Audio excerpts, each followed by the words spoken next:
निम्नलिखित में से कौन सा लक्षण सिंधु सभ्यता के लोगों का सही चित्रण करता है? उनके विशाल महल और मंदिर होते थे। गलत है। देवी और देवताओं दोनों की पूजा करते थे। ये सही है। वे युद्ध में घोड़ों द्वारा खींचे गए रथों का प्रयोग करते थे। कहीं कहीं मिला है लेकिन नहीं, दूसरा ही ज़्यादा सही लग रहा है। केवल दूसरा ही सही है। सिंधु घाटी सभ्यता के उत्खनन में किसी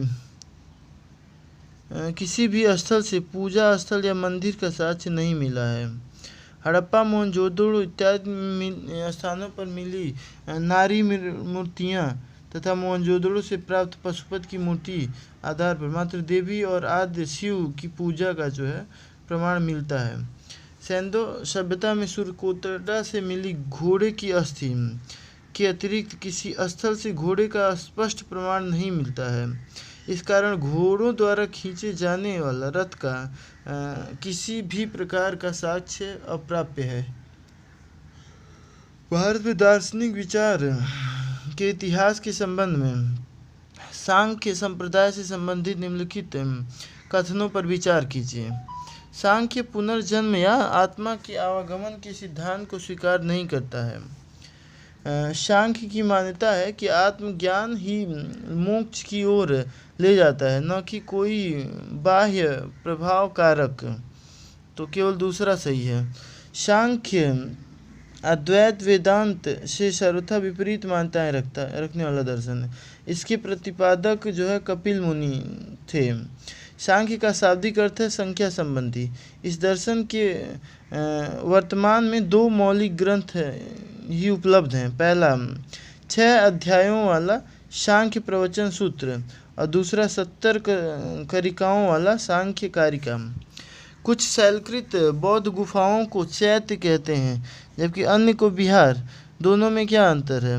विहार पूजा स्थल है जबकि चैत्य बौद्ध भिक्षुओं का निवास स्थल। गलत है। चैत्य पूजा स्थल है, विहार बौद्ध भिक्षुओं का निवास स्थान है। भी सही है।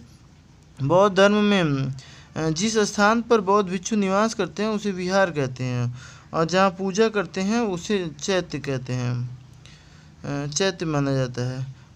सबसे प्रसिद्ध कार्ले का चैत्य जो है माना जाता है दक्षिण भारत में।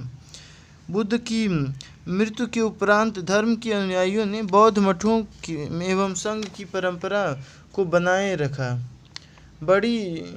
बड़ी पहाड़ियों को काटकर 2 प्रकार के स्थापत्य का निर्माण किया, एक बौद्ध विहार, एक चैत्य गृह। प्राचीन भारत में अनेक स्थानों पर भाजा, कन्हेरी, नागार्जुन कुंडा इन स्थानों के साक्ष्य दिखाई पड़ते हैं। मौर्य वंशी सम्राट अशोक एवं दशरथ ने अनेक बौद्ध विहारों एवं चैत्य गृहों का निर्माण बौद्ध भिक्षुओं के लिए करवाया था। इसमें कर्ण, चौपड़, सुदामा गुहा आदि प्रसिद्ध हैं। निम्नलिखित में से कौन सा कथन जैन सिद्धांत के अनुरूप है? कर्म को विनष्ट करने का सुनिश्चित मार्ग तपश्चर्या है। प्रत्येक वस्तु में चाहे वह सूक्ष्मतम कण हो आत्मा होती है। कण आत्मा का विनाशक है और अवश्य इसका अंत करना चाहिए। तो तीनों सही है। महावीर स्वामी जैन धर्म के 24वें तीर्थंकर थे और इन्हीं को जैन धर्म का वास्तविक संस्थापक माना जाता है। जैन ग्रंथ आचरांग सूत्र में बताया गया है कि कर्म को विनष्ट करने का सुनिश्चित मार्ग तपश्चर्या है। जैन धर्म के अनुसार सृष्टि की प्रत्येक वस्तु में चाहे वह सूक्ष्मतम कण ही हो उसमें आत्मा विद्यमान रहती है। जैन दर्शन में कर्म के अणुओं का जीवन की ओर प्रवाह, आश्रव कर्म के अणुओं का प्रवाह जीव की ओर रुक जाए तो समर। जैन दर्शन कर्म के अणुओं का जीवन की ओर प्रवाह आश्रव और कर्म के अणुओं का प्रवाह जीव की ओर अगर हो रहा है तो समर, और अवशिष्ट कर्म का जल जाना या पहले से विद्यमान अणुओं का क्षय हो जाना निर्जरा कहलाता है। इन सिद्धांतों के अनुसार कर्म आत्मा का विनाशक है और अंत तुरंत करना चाहिए इसका अंत। निम्नलिखित में से कौन सा एक बौद्ध मत में निर्वाण की अवधारणा को सर्वश्रेष्ठ व्याख्या करता है? तृष्णा रूपी अग्नि का शमन। यही सही है। बौद्ध धर्म के अनुसार मनुष्य के जीवन का परम लक्ष्य निर्वाण प्राप्त करना है। निर्वाण का अर्थ है दीपक का बुझ जाना अथवा जीवन मरण के चक्र से मुक्त हो जाना। निर्वाण तभी प्राप्त हो सकता है जब सभी वर्तमान इच्छाओं के कारण समाप्त हो जाए और भविष्य में पैदा होने वाली इच्छाओं का जड़ नाश हो जाए। निर्वाण में तृष्णा और द्वेष के कारण जड़ से समाप्त हो जाते हैं, जिससे मानव सभी प्रकार के कष्टों और संसार के पुनर्जन्म चक्र से मुक्ति प्राप्त कर लेता है। भारतीय शिलावस्तु के इतिहास के संदर्भ में शिलावस्तु बादामी की गुफाएं भारत की प्राचीनतम अवशिष्ट शैलकृत गुफाएं हैं। बराबर की शैलकृत गुफाएं सम्राट चंद्रगुप्त मौर्य द्वारा मूलतः आजीविकों के लिए बनवाई गई थी। ये सही है। दूसरा, शिलावस्तु के इतिहास के संदर्भ में तो एलोरा में गुफाएं विभिन्न धर्मों के लिए बनाई गई थीं, तो तीनों सही है। बादामी बराबर और एलोरा की शैलकृत गुफाओं के निर्माण का काल 6ठी शताब्दी ईसा पूर्व से 1ली शताब्दी तथा 5वीं से 7वीं शताब्दी के मध्य था। बादामी की शैलकृत गुफाएं प्राचीनतम नहीं हैं, क्योंकि पूर्व में बराबर तथा अजंता एलोरा की गुफाओं का निर्माण हो चुका था। बराबर की शैलकृत गुफाओं का निर्माण सम्राट अशोक का द्वारा करवाया गया तथा एलोरा की गुफाओं का संबंध जैन, बौद्ध और हिंदू धर्मों से था। निम्नलिखित ऐतिहासिक स्थलों पर विचार कीजिए। अजंता की गुफाएं, लेपाक्षी मंदिर, सांची स्तूप। तो विचार कीजिए, पृथ्वी में से कौन सा भित्ति चित्रकला के लिए भी जाना जाता है? तीनों लगभग, केवल पहला और दूसरा। सांची भरहुत अमरावती स्तूप है, जबकि अजंता एलोरा और लेपाक्षी मंदिर भित्ति चित्रकला के लिए जाने जाते हैं। महात्मा बुद्ध एवं बौद्ध धर्म के नायकों से संबंधित अस्थियों एवं उनके जीवन से संबंधित वस्तुओं के ऊपर स्थापत्य को स्तूप कहा गया है। अजंता एवं एलोरा की गुफाएं औरंगाबाद में स्थित हैं। यहाँ बौद्ध, शैव आदि धर्मों से संबंधित चित्र दिखाई देते हैं। भारत की यात्रा करने वाले चीनी यात्री युआन च्वांग ने तत्कालीन भारत की सामान्य दशाओं और संस्कृति का वर्णन किया है। इस संदर्भ में निम्नलिखित में से कौन सा कथन सही है? युआन च्वांग कौन सा सही है? सड़क और नदी मार्ग लूटमार से पूरी तरह सुरक्षित थे।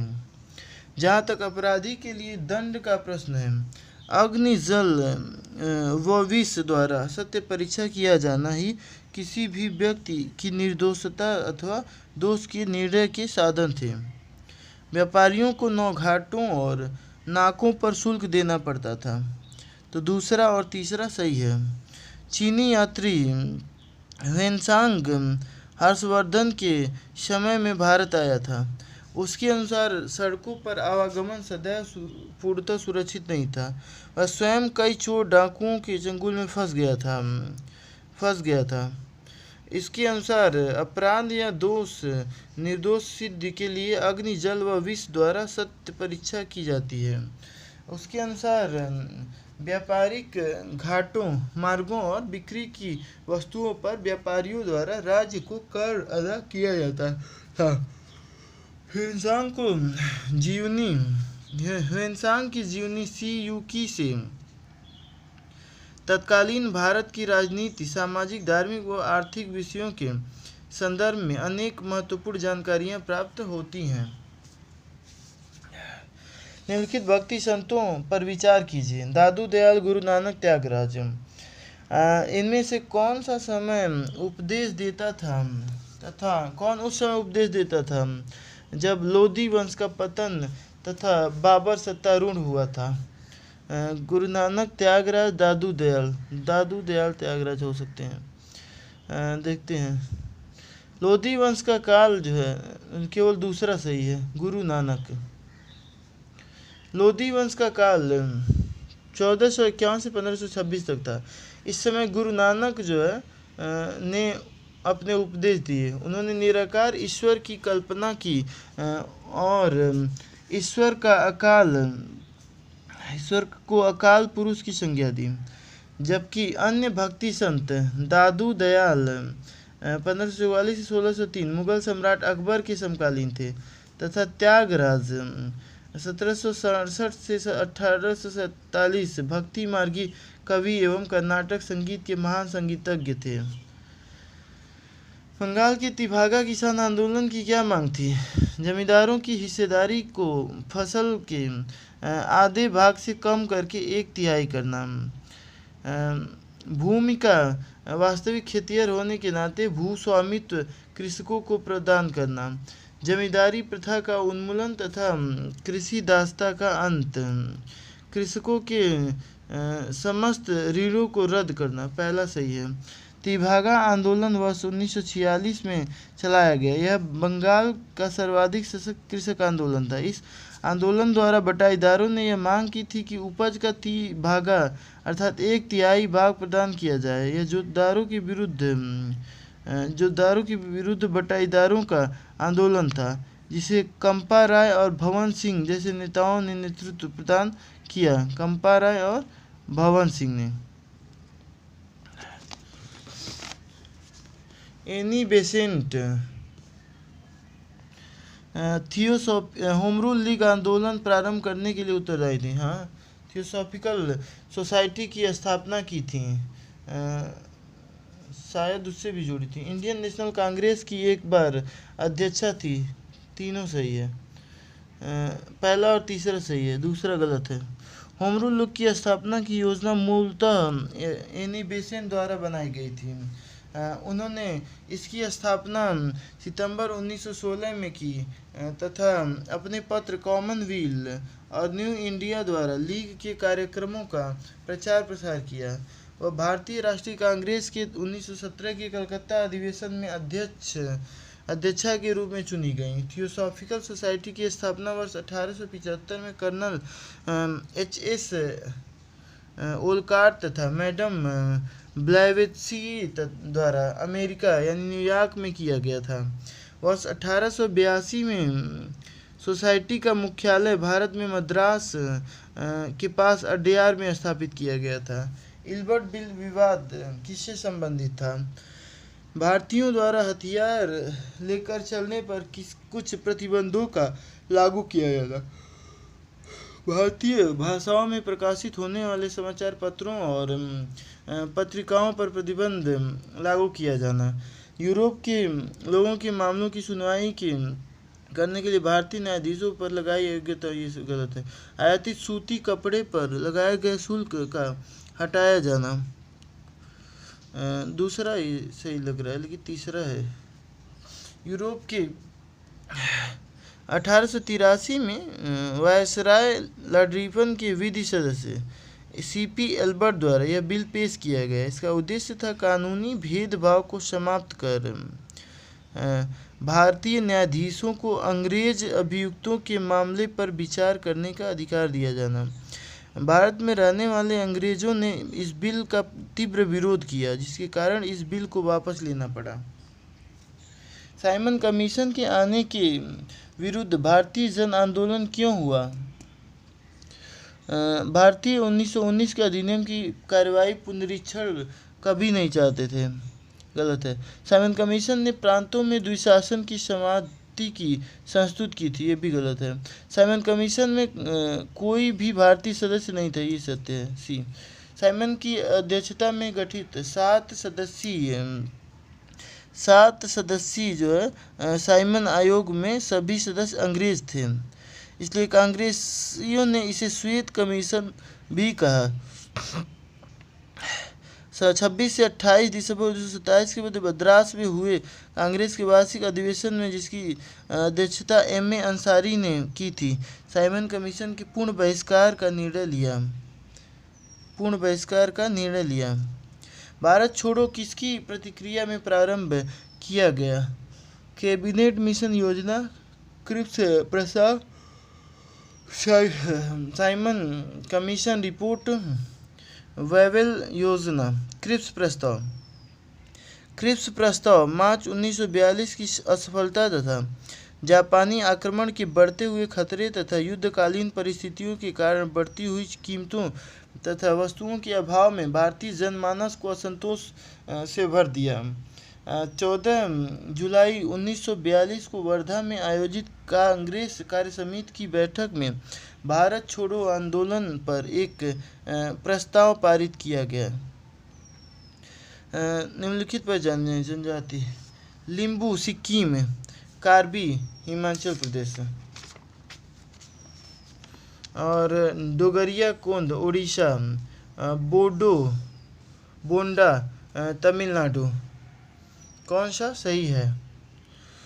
तो लिम्बू पहला सही है, पहला और तीसरा, यानी कि लिम्बू सिक्किम, कार्बी असम, डोंगरिया कोंद उड़ीसा, बोंडा उड़ीसा। नर्मदा नदी पश्चिम की ओर बहती है जबकि अधिकांश अन्य प्रायद्वीपीय बड़ी नदियां पूर्व की ओर बहती हैं। ऐसा क्यों है? यह एक रेखीय भ्रंश रिफ्ट घाटी में रहती हैं। यह विंध्य और सतपुड़ा के बीच बहती हैं। भूमि का ढलान मध्य भारत से पश्चिम की ओर है। गलत है ये तो तीसरा, पहला ही सही है केवल। ये रिफ्ट घाटी में रहती हैं। नर्मदा नदी का उद्गम मैकाल पर्वत की अमरकंटक से होती है। गोदावरी प्रायद्वीप की सबसे बड़ी नदी है। यह भ्रंश घाटी में बहती है, इसलिए इसका बहाव पश्चिम की ओर है, दिशा की ओर है। नर्मदा एवं ताप्ती ऐसी नदियां हैं जो भ्रंश घाटी से होकर बहती हैं। भ्रंश घाटी से होकर बहती हैं नर्मदा और ताप्ती नदियां, और अरब सागर में गिरती हैं। ताप्ती नदी मध्य प्रदेश की सतपुड़ा पहाड़ी से निकलती है। दोनों ही नदियां अपने मुहाने पर एस्चुरी का निर्माण करती हैं। मरुस्थल क्षेत्रों में जलह्रास को रोकने के लिए निम्नलिखित में से कौन सा पर्ण रूपांतरण होता है? कठोर एवं मोमी पर्ण, लघु पर्ण अथवा पर्णहीनता। पर्ण की जगह कांटे ही सही है। तो तीनों सही है, पहला, दूसरा और तीसरा। मरुस्थल में जल हानि को रोकने के लिए 3 कारक जो है जिम्मेदार हैं। पहला कठोर एवं मोमी पर्ण, लघुपर्ण अथवा पर्णहीनता, पर्ण के स्थान पर कांटे।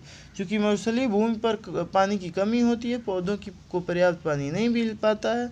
पानी की अनुकूलता को बनाए रखने के लिए पानी का उत्सर्जन न्यूनतम हो इसके लिए मरुस्थलीय पौधों की छाल कठोर एवं पत्ते कांटों के रूप में परिवर्तित हो जाते हैं।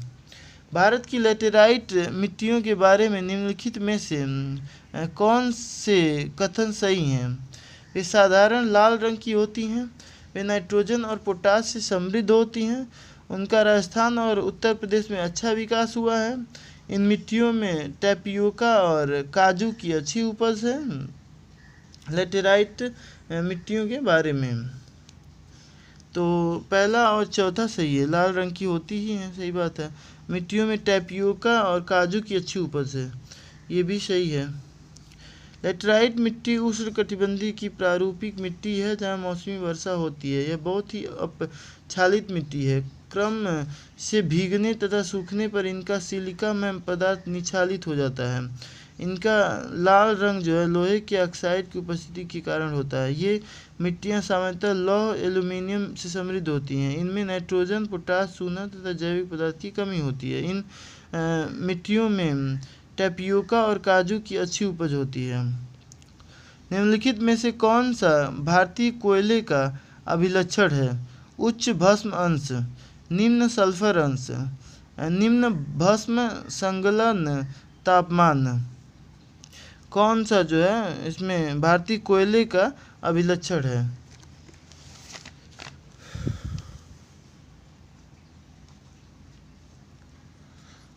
पहला और दूसरा। भारतीय कोयले की एक मुख्य विशेषता इसका उच्च भस्म अंश है। जो 35 से 45% के बीच मिलता है। साथ ही इसका एक अन्य अभिलक्षण उष्ण उच्च भस्म संगलन तापमान है 1500 डिग्री सेल्सियस है। हालांकि भारतीय कोयले में निम्न सल्फर अंश 0.5% प्राप्त होता है। निम्नलिखित कथनों पर विचार कीजिए। प्राकृतिक गैस गोंडवाना संस्तरों में पाई जाती है। अभ्रक प्राकृतिक गैस अभ्रक प्रचुर मात्रा में कोडरमा में पाया जाता है। धारवाड़ खनिज तेल के लिए प्रसिद्ध है। पहला दूसरा लग रहा है सही, लेकिन सिर्फ दूसरा सही है। अभ्रक प्रचुर मात्रा में कोडरमा में पाया जाता है। अभ्रक का मुख्य अयस्क पेगमाइट है, जो आग्नेय एवं कायांतरी चट्टानों में खंडों के रूप में पाया जाता है। यह खनिज प्रचुर मात्रा में कोडरमा में पाया जाता है। धारवाड़ क्रम धात्विक खनिजों का सबसे बड़ा प्राप्ति स्थल है, जबकि गोंडवाना संस्तर में कोयले की प्राप्ति होती है। ब्रह्मांड एवं सौरमंडल। अलग अलग ऋतुओं में दिन समय और रात्रि समय के विस्तार में विभिन्नता किस कारण से होती है? दिन रात के में विभिन्नता। पृथ्वी का अपने अक्ष पर घूर्णन। पहला ये है पृथ्वी का नत अक्ष पर परिक्रमण। दिन रात विभिन्नता किस कारण से होती है? तो सबसे लास्ट में पृथ्वी का नत अक्ष पर परिक्रमण के कारण। दिन समय और रात्रि समय के विस्तार में विभिन्नता का कारण पृथ्वी के अपने अक्ष पर 23.5 डिग्री झुकाव के कारण होता है। सूर्य का उत्तरायण एवं दक्षिणायन का कारण है, जिससे ऋतु परिवर्तन के साथ ही दिन की अवधि में परिवर्तन होता है। 21 जून को सूर्य कर्क रेखा पर चमकता है और 22 दिसंबर को मकर रेखा पर और 21 जून को कर्क रेखा पर। महाद्वीपों के अंतस्थों का वार्षिक ताप परिसर तटीय क्षेत्रों की अपेक्षा अधिक होता है। इसका अंतस्थों का वार्षिक ताप परिसर तटीय क्षेत्रों की अपेक्षा अधिक होता है। क्या कारण है? पहला सही है, भूमि और जल के बीच तापीय अंतर। भूमि और जल के बीच तापीय अंतर के कारण महाद्वीपों के अंतस्थों का वार्षिक ताप परिसर तटीय क्षेत्रों की अपेक्षा अधिक होता है। सूर्यातप से भूमि शीघ्र गर्म हो जाती है, जबकि जल बहुत धीरे धीरे गर्म होता है, जिससे तटीय क्षेत्रों का मौसम स्थलीय भागों की अपेक्षा ठंडा रहता है। निम्नलिखित युग्मों में से कौन सा एक सही सुमेलित है? एबिसीनी पठार अरब, एटलस पर्वत उत्तर पश्चिमी अफ्रीका, गुयाना उच्च भूमि दक्षिण पश्चिमी अफ्रीका, ओकावांगो द्रोडी पैटागोनिया। तो एटलस पर्वत उत्तर पश्चिमी अफ्रीका यही सही है।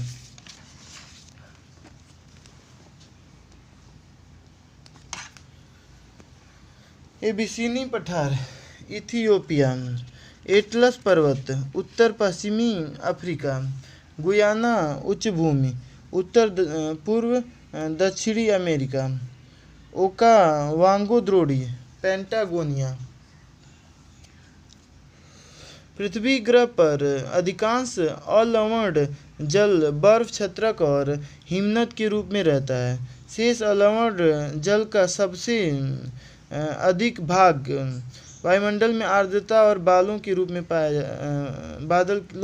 पाया जाता है। अलवण जल झीलों और नदियों में पाया जाता है। भूमिगत जल के रूप में यही सही है। भूमिगत जल सबसे अधिक पाया जाता है, फिर वायुमंडल में इतना %, मृदा आर्द्रता इतना और झीलों एवं नदियों में इतना। निम्नलिखित युग्मों पर विचार कीजिए। नोक्रेक जीवमंडल रिजर्व, गारो पहाड़ियाँ, लोकटक बरैल क्षेत्र, नामदफा राष्ट्रीय उद्यान, डफला पहाड़ियाँ। तो पहला सही है केवल। नोक्रेक जीवमंडल रिजर्व, गारो पहाड़ियाँ, लोकटक झील, मणिपुर हिल्स और नाम दफा क्या है, मिसमी तथा पटकाई भूमि क्षेत्र के मध्य। घास स्थलों में वृक्ष पारिस्थितिकी अनुक्रमण के अंश के रूप में किस कारण घासों को प्रतिस्थापित नहीं करते हैं? कीटों एवं कवकों के कारण, सीमित सूर्य के प्रकाश एवं पोषक तत्वों की कमी के कारण, जल की सीमाओं एवं आग के कारण, उपर्युक्त में से कोई नहीं। तो कौन सा सही है?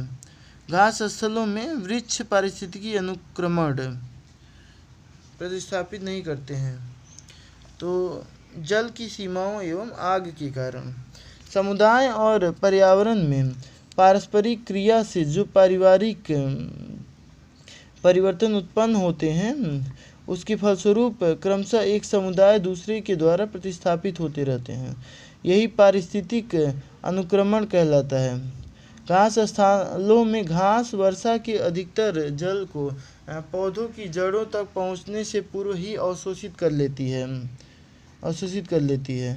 साथ ही आग लगने आदि कारणों से घास स्थलों की भूमि पथरीली और बंजर हो जाती है।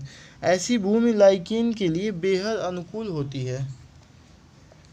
संसार के सर्वाधिक महत्वपूर्ण मत्स्यन क्षेत्र उन क्षेत्रों में पाए जाते हैं जहां उष्ण तथा शीत वायुमंडलीय धाराएं मिलती हैं।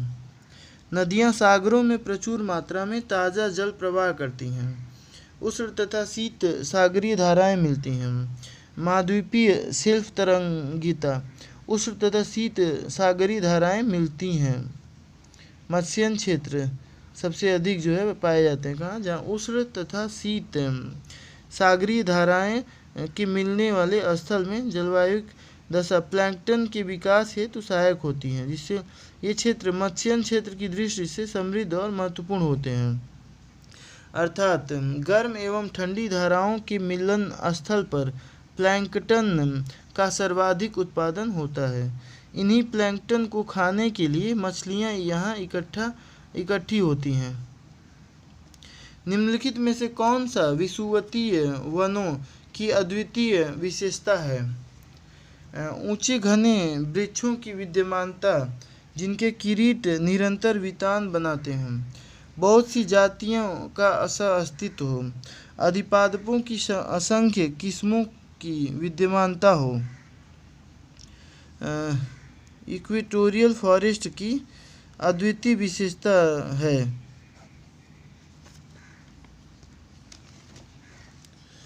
तो तीनों सही है। विषुवतीय वन 0 डिग्री से 5 डिग्री उत्तरी और दक्षिणी अक्षांश के मध्य पाए जाते हैं।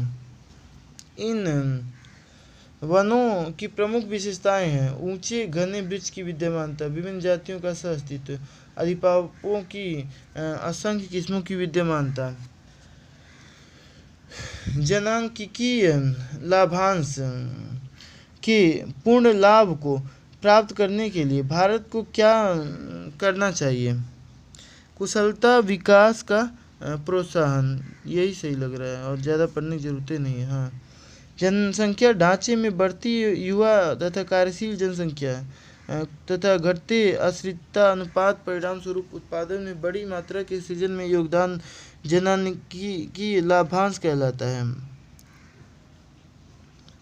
इसके पूर्ण लाभ को प्राप्त करने के लिए कुशलता विकास को प्रोत्साहन देकर ही मानव संसाधनों का कुशलतम दोहन किया जा सकता है, जिससे युवा शक्ति अंततः देश को विश्व शक्ति बनाने हेतु मार्ग प्रशस्त कर पाएगी। जलवायु चरम है, वर्षा कम है और लोग चलवासी पशुचारक हुआ करते थे। ये कहाँ का है? निम्नलिखित किसका सबसे अच्छा वर्णन है? अफ्रीकी सवाना, मध्य एशियाई स्टेप, उत्तरी अमेरिकी प्रेरी, साइबेरियाई टुंड्रा, ये सही हो सकता है, लेकिन मध्य एशियाई स्टेप। जलवायु चरम है, वर्षा कम है, लोग चलवासी पशुचारक हुआ करते थे। एक कथन एशियाई स्टेप का वर्णन है, मध्य एशियाई स्टेप का वर्णन है। मध्य एशियाई स्टेप में दम घुटने वाली ग्रीष्म ऋतु होती है, क्योंकि यह क्षेत्र समुद्र से हजारों किमी दूर है और यहाँ वर्षा नाम मात्र की होती है। यहाँ के चलवासी पशुचारकों को किर्गिज कहा जाता है।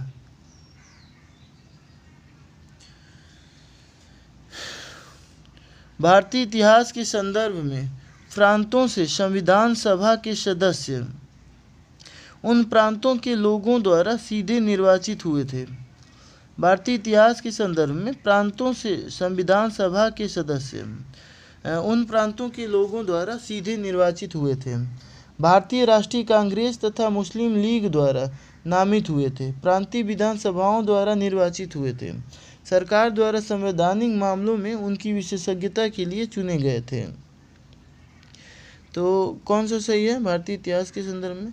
कैबिनेट मिशन के अंतर्गत जुलाई अगस्त 1946 में संविधान सभा के सदस्यों का चुनाव हुआ। 296 सदस्यों का निर्वाचन ब्रिटिश भारत के अधीन 11 प्रांतों की विधानसभाओं द्वारा 4 चीफ कमिश्नर प्रांतों से हुआ।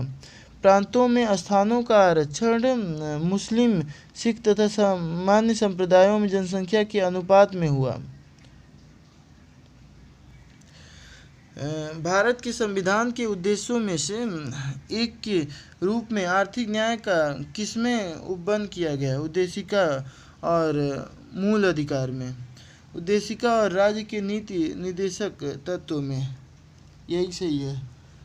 भारतीय संविधान की उद्देशिका में सामाजिक, आर्थिक व राजनीतिक न्याय का वर्णन किया गया है। संविधान के नीति निर्देशक तत्वों के अधीन अनुच्छेद 38 में यह स्पष्ट है कि राज्य लोक कल्याण की अभिवृद्धि के लिए सामाजिक व्यवस्था बनाए जिससे नागरिकों को सामाजिक, आर्थिक एवं राजनीतिक न्याय मिल सके। भारत के संविधान के अनुसार निम्नलिखित में से कौन सा देश के शासन के लिए आधारभूत है? मूल अधिकार, मूल कर्तव्य और राज्य के नीति निर्देशक तत्व। तो आधारभूत ही मूल अधिकार है, राज्य के नीति निर्देशक तत्व। संविधान के ये है सी, संविधान के चतुर्थ भाग में नीति निर्देशक तत्वों का उल्लेख किया गया है। इसकी प्रकृति के बारे में भारतीय संविधान के अनुच्छेद 37 में स्पष्ट उल्लेख किया है तथा यद्यपि ये न्यायालय द्वारा प्रवर्तनीय नहीं है, फिर भी देश के प्रशासन में मूलभूत समझे जाएंगे तो राज्यों का कर्तव्य होगा कि इसे लागू करें। निम्नलिखित कथनों पर विचार कीजिए। लोक लेखा की संसदीय समिति लोकसभा के अधिकतम 25 सदस्यों से गठित होती है। 15 होती है शायद। सरकार की विनियोग तथा वित्त लेखाओं की जांच करती है। भारत के नियंत्रक महालेखा परीक्षक की रिपोर्ट की जांच करती है। तो दूसरा और तीसरा सही है। लोक लेखा समिति में कुल 22 सदस्य होते हैं। 15 हाँ, जिसमें से 15 सदस्य लोकसभा से निर्वाचित होते हैं और 7 जो है से राज्यसभा से निर्वाचित होते हैं। इसका कार्यकाल 1 वर्ष होता है। लोक सेवा समिति का गठन 1921 में मार्टिन चेम्सफोर्ड सुधार के परिणाम स्वरूप हुआ। लोक लेखा समिति के निम्नलिखित कार्य हैं। भारत सरकार की लोक लेखी तथा नियंत्रण एवं महालेखाकार के प्रतिवेदन का निरीक्षण करती है। यह सुनिश्चित करती है कि लोक धन संसद के निर्णयों के अनुसार ही विभिन्न मदों में खर्च किया जाए तथा व्यर्थ अथवा अपव्यय को रोका जाए। समिति का कार्य नीति निर्धारण नहीं अपितु संसद द्वारा बनाई गई नीतियों के अनुसार कार्यान्वयन को सुनिश्चित करना है। भारत के संदर्भ में संसदीय शासन प्रणाली में निम्नलिखित में से कौन से सिद्धांत संस्थागत रूप में निहित हैं? मंत्रिमंडल के सदस्य संसद के सदस्य होते हैं। जब तक मंत्रियों को संसद का विश्वास प्राप्त रहता है तब तक ही वे अपने पद पर बने रहते हैं। राज्य का अध्यक्ष ही मंत्रिमंडल का अध्यक्ष होता है। सही बात है। पहला और दूसरा सही है, तीसरा गलत है। संसदीय प्रणाली में मुख्य प्रधानमंत्री होता है। यह प्रणाली भारत में ब्रिटेन से ली गई है। इसके तहत संविधान द्वारा मंत्रिपरिषद को संसद के प्रति उत्तरदायी बनाया गया है। राज्य का अध्यक्ष राष्ट्रपति होता है, न कि प्रधानमंत्री। निम्नलिखित कथनों पर विचार कीजिए। केंद्र में मंत्रिपरिषद संसद के प्रति सामूहिक रूप से उत्तरदायी होगी। संघीय मंत्री भारत के राष्ट्रपति के प्रसाद पर्यंत पद धारण करेंगे। विधि निर्माण हेतु प्रस्ताव के बारे में प्रधानमंत्री राष्ट्रपति को सूचित करेगा। तो दूसरा और तीसरा सही है, पहला गलत है। भारतीय संविधान के अनुच्छेद 75 में स्पष्टतः उल्लेख है कि मंत्रिपरिषद सामूहिक रूप से लोकसभा के प्रति उत्तरदायी है, न कि संसद के प्रति। जबकि अनुच्छेद 75(2) के अनुसार राष्ट्रपति के प्रसाद पर्यंत पद धारण करेंगे मंत्री जो है। अनुच्छेद 78 क में विधान विषयक प्रतिस्थापनाओं से संबंधित सभी निर्णय को प्रधानमंत्री तथा राष्ट्रपति को सूचित करने का प्रावधान है। निम्नलिखित कथनों पर विचार कीजिए। राज्यसभा का सभापति तथा उपसभापति उस सदन के सदस्य नहीं होते हैं, जबकि राष्ट्रपति के निर्वाचन में संसद के दोनों सदनों के मनोनीत सदस्यों का मतदान कोई अधिकारी नहीं होता है। तो पहला तो एकदम सही है, दूसरा पता नहीं, दूसरा सही है, पहला गलत है। राष्ट्रपति के चुनाव में संसद के दोनों सदनों के निर्वाचित सदस्य तथा विधानसभा के निर्वाचित सदस्य भाग लेंगे, जबकि उपराष्ट्रपति के चुनाव में संसद के दोनों सदनों के सभी सदस्य हिस्सा लेते हैं। राज्यसभा का सभापति उपराष्ट्रपति होता है, जबकि उपसभापति राज्यसभा के सदस्यों में से ही निर्वाचित होता है।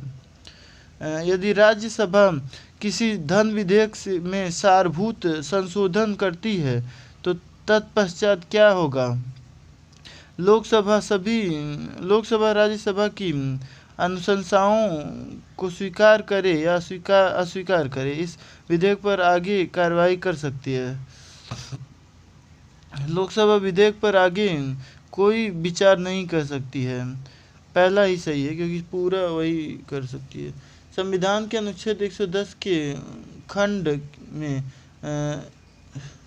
धन विषय की श्रेणी में है।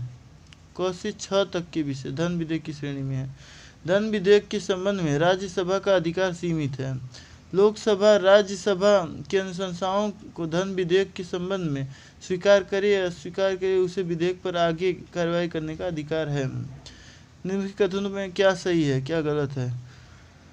भारत में एक ही व्यक्ति को एक ही समय में 2 या अधिक राज्यों में राज्यपाल नियुक्त नहीं किया जा सकता है। पहले था, लेकिन अब शायद नहीं है। भारत में राज्यों के उच्च न्यायालय के न्यायाधीश राज्य के राज्यपाल द्वारा नियुक्त किए जाते हैं।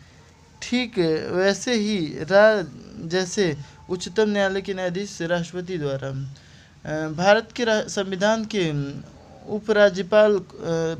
के राज्यपाल को उसके पद से हटाने हेतु कोई भी प्रक्रिया अधिकथित नहीं है। विधायी व्यवस्था वाले संघ राज्य क्षेत्रों में मुख्यमंत्री की नियुक्ति उपराज्यपाल द्वारा बहुमत समर्थन के आधार पर की जाती है। तो तीसरा जो है सी, कोई उल्लेख नहीं है। संविधान के अनुच्छेद 153 के अनुसार प्रत्येक राज्य का एक राज्यपाल होगा। 7वें संविधान संशोधन द्वारा यह व्यवस्था की गई है कि राज्यपाल 2 या 2 से अधिक राज्यों का राज्यपाल हो सकता है।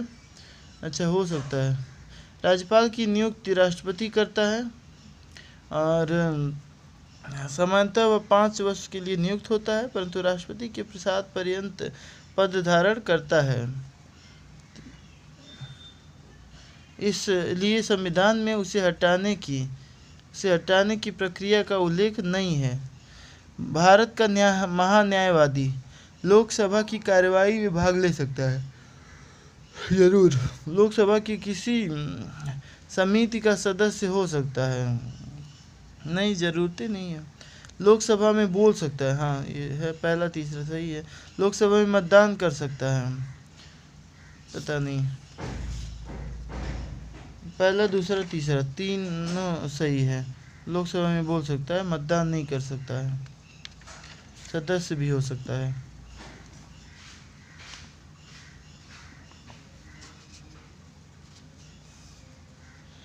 अनुच्छेद 88 के तहत महान्यायवादी को यह अधिकार होता है कि वह संसद की किसी भी सदन की संयुक्त बैठक और संसद की किसी भी समिति में बोले तथा उसकी कार्रवाई में हिस्सा ले सकता है, लेकिन उसे मत देने का अधिकार नहीं है। इसके अतिरिक्त उसे अपने कर्तव्यों के पालन में भारत के किसी भी न्यायालय की कार्रवाई में भाग लेने का अधिकार होता है। संविधान के अनुच्छेद 76 में भारत के महान्यायवादी का उल्लेख किया गया है। निम्नलिखित में से कौन राष्ट्रीय विकास परिषद की रचना करते हैं?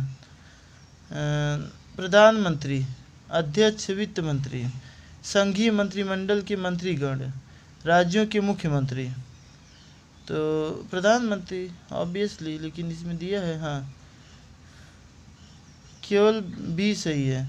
बी मतलब कि पहला तीसरा, प्रधानमंत्री और संघीय मंत्रिमंडल के मंत्रीगण और राज्यों के मुख्यमंत्री। 6 अगस्त 1952 को सरकार के एक प्रस्ताव द्वारा गैर संवैधानिक निकाय के रूप में राष्ट्रीय विकास परिषद का गठन किया गया। इसका अध्यक्ष प्रधानमंत्री होता है। प्रारंभ में राज्यों के मुख्यमंत्री ही इसके सदस्य होते थे। हालांकि 1967 के बाद से केंद्रीय मंत्रिपरिषद एवं योजना आयोग के सभी सदस्य तथा केंद्र शासित प्रदेशों के प्रशासक भी इसके सदस्य होते हैं। निम्नलिखित में से किस निकाय का संविधान में उल्लेख नहीं है? राष्ट्रीय विकास परिषद का ही तो मुझे लग रहा है। डी सबका, राष्ट्रीय विकास परिषद, योजना आयोग, अच्छा हाँ, और क्षेत्रीय परिषदें, तीनों का उल्लेख नहीं है। प्रश्नानुसार तीनों संविधानेतर निकाय हैं। योजना आयोग की स्थापना 1950 में मंत्रिमंडलीय प्रस्ताव द्वारा वह योजना आयोग का निर्माण करता है।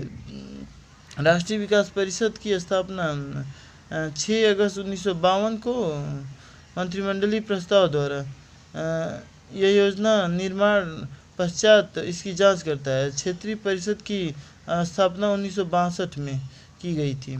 संसद अंतर्राष्ट्रीय संधियों को भारत के किसी भाग अथवा संपूर्ण भारत में लागू करने के लिए कोई भी कानून बना सकती है।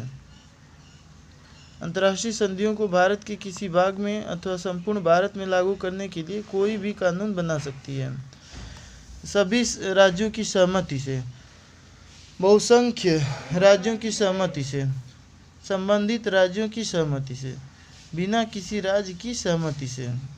तो डी जो है सही है, यानी कि अनुच्छेद 253 के अनुसार बिना किसी राज्य की सहमति के संसद को किसी अन्य देश या देशों के साथ की गई किसी संधि या करार या अभिसमय या किसी अंतर्राष्ट्रीय सम्मेलन, संगम या अन्य निकाय में लिए गए किसी विनिश्चय के क्रियान्वयन के लिए भारत के संपूर्ण राज्य क्षेत्र या उसके किसी भाग के लिए विधि बनाने की अनन्य शक्ति है। राष्ट्रीय विधिक सेवा प्राधिकरण के संदर्भ में इसका उद्देश्य समान अवसरों के आधार पर समाज के कमजोर वर्गों को निःशुल्क एवं सक्षम विधिक सेवाएं उपलब्ध कराना, और यह देश भर में विधिक कार्यक्रमों और योजनाओं को लागू करने के लिए राज्य विधिक सेवा प्राधिकरणों को निर्देश जारी करता है। दोनों सही होगा, दोनों सही है।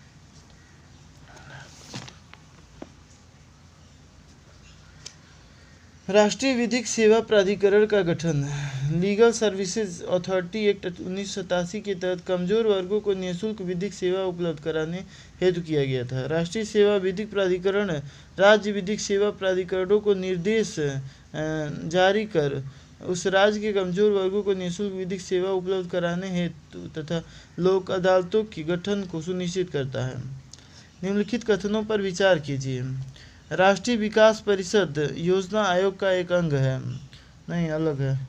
आर्थिक और सामाजिक योजना को भारत के संविधान की समवर्ती सूची में रखा गया है।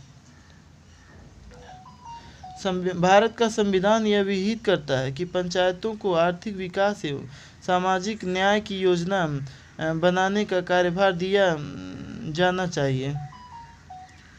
तो दूसरा और तीसरा सही है। 73वें संविधान संशोधन के तहत यह विहित है कि पंचायतों को आर्थिक विकास एवं सामाजिक न्याय की योजना बनाने का कार्यभार दिया जाना चाहिए।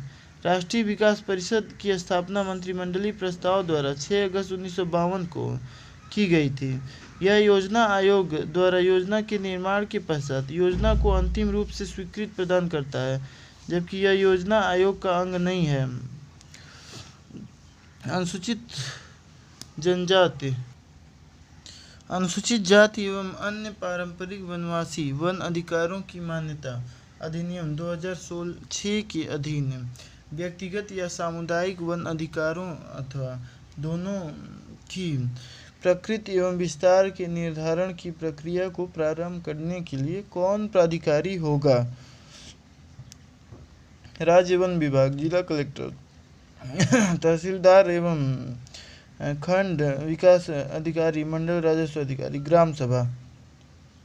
अनुसूचित जाति एवं अन्य पारंपरिक वनवासी अधिनियम 2006 के अनुसार व्यक्तिगत या सामुदायिक वन अधिकारों की प्रकृति तथा विस्तार के निर्धारण की प्रक्रिया को प्रारंभ करने के लिए प्राधिकार संस्था ग्राम सभा है।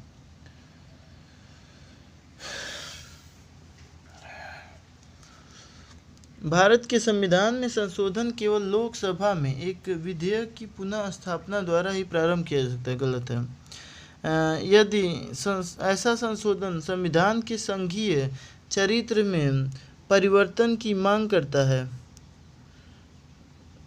तो संशोधन का अनुसमर्थन भारत के सभी राज्यों के विधानमंडल द्वारा किया जाना भी आवश्यक। न तो एक सही है न तो दो सही है। भारतीय संविधान के अनुच्छेद 368 के तहत संविधान में संशोधन की प्रक्रिया का उल्लेख किया गया है। संविधान संशोधन विधेयक, ये तो मैं जानता ही, छोड़ो इसको। सरकार ने अनुसूचित क्षेत्रों में पंचायत विस्तार पेशा अधिनियम को 1996 में अधिनियमित किया गया है। पेशा अधिनियम को 1996 में अधिनियमित किया गया। निम्नलिखित में से कौन सा एक उसके उद्देश्य के रूप में अभिज्ञात नहीं है? सुशासन प्रदान करना। हाँ, तो पहला ही जो है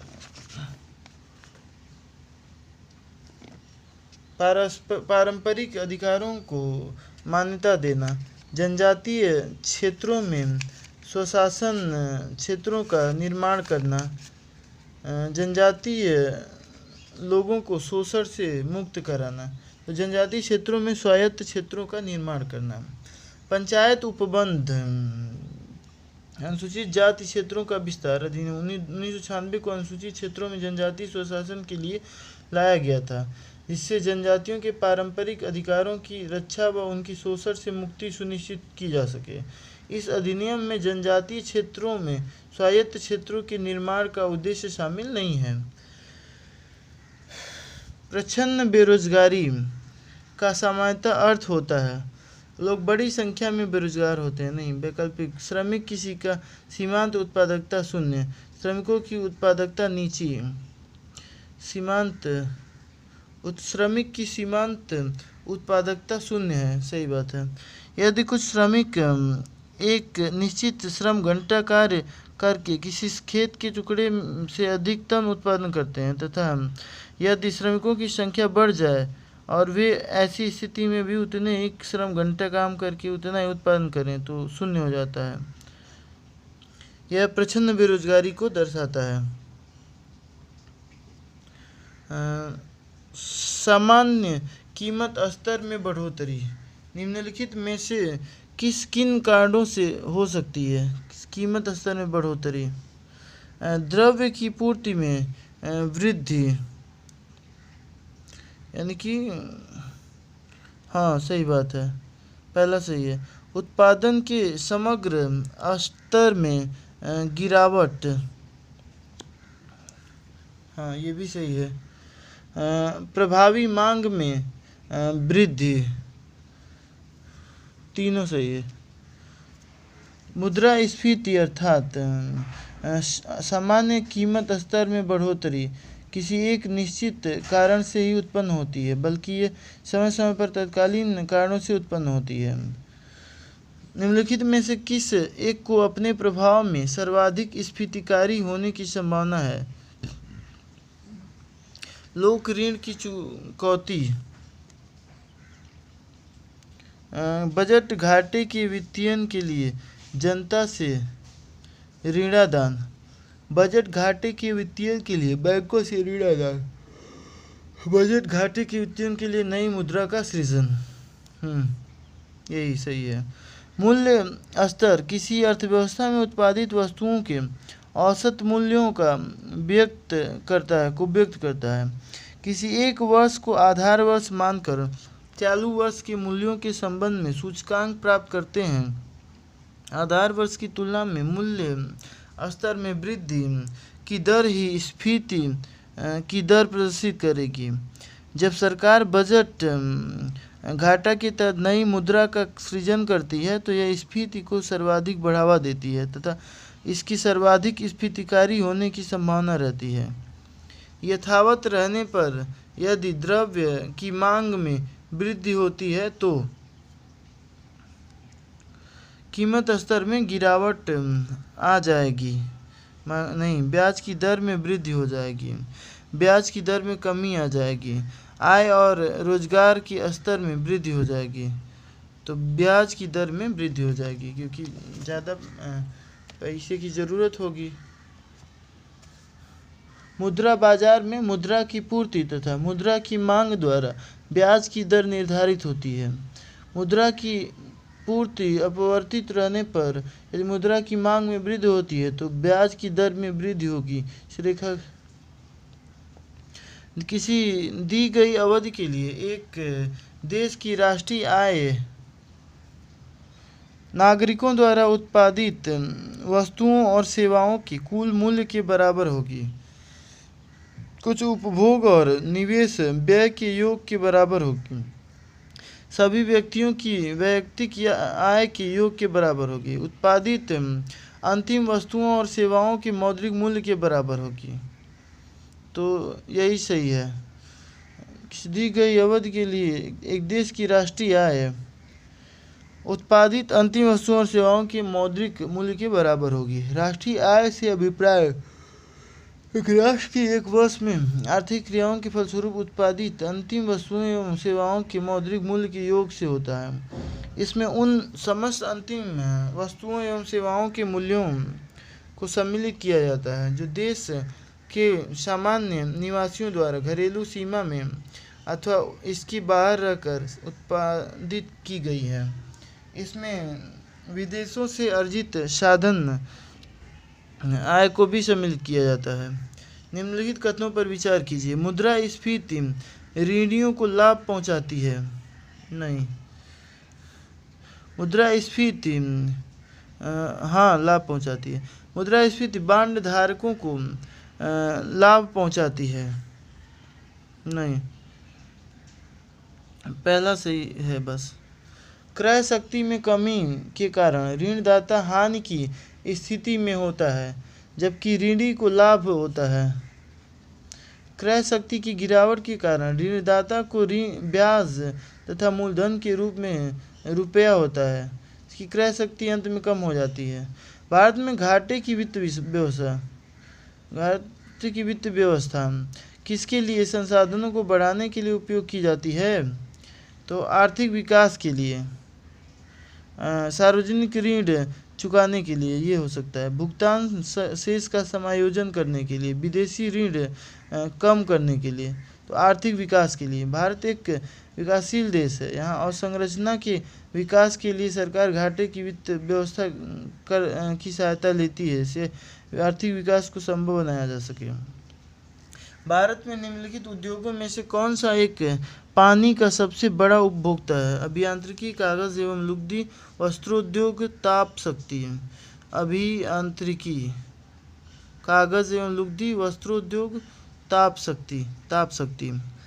केंद्रीय विद्युत प्राधिकरण के अनुसार 30 अगस्त 2019 तक भारत में 269 ताप शक्ति प्लांट क्रियाशील हैं, जिनके द्वारा औद्योगिक क्षेत्रों द्वारा कुल उपभोग किए गए पानी का 87.8% उपभोग किया जाता है। उल्लेखनीय है कि the energy and resources institute ने एक अध्ययन में इस तथ्य का उल्लेख किया है। शर्करा उद्योग के उत्पाद की उपयोगिता के संदर्भ में निम्नलिखित में से कौन सा कथन सही है? खोई को ऊर्जा उत्पादन के लिए जैव मात्रा ईंधन के रूप में प्रयुक्त किया जा सकता है। हाँ, सही है। सीरे को, ये भी सही है, कृत्रिम रासायनिक उर्वरकों के उत्पादन के लिए भरण स्टॉक की तरह प्रयुक्त किया जा सकता है। सीरे को एथेनॉल उत्पादन के लिए प्रयुक्त किया जा सकता है। तो पहला और तीसरा सही है, दूसरा गलत है। शर्करा उद्योग के उत्पाद को उपयोगिता के संदर्भ में सही है। खोई को ऊर्जा उत्पादन के लिए जैव मात्रा के रूप में प्रयुक्त किया जा सकता है। खोई को कागज उद्योग में भी प्रयोग किया जाता है। सीरे को एथेनॉल उत्पादन के लिए प्रयुक्त किया जा सकता है। भारत में बैंकों द्वारा प्राथमिक क्षेत्र यानी ऋण दान से तात्पर्य किसको ऋण देने से है?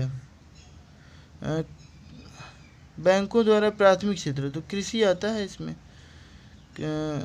सभी कृषि, लघु एवं छोटे उद्यम, दुर्बल वर्ग, उपयुक्त सभी। तो भारतीय रिजर्व बैंक द्वारा समय समय पर बैंकों के लिए प्राथमिक ऋण,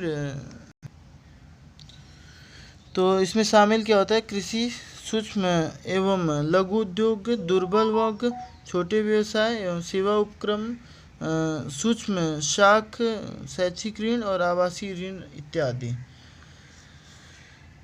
एक्स देश में आर्थिक समृद्धि अनिवार्य रूप से होगी यदि विश्व अर्थव्यवस्था में तकनीकी प्रगति होती है।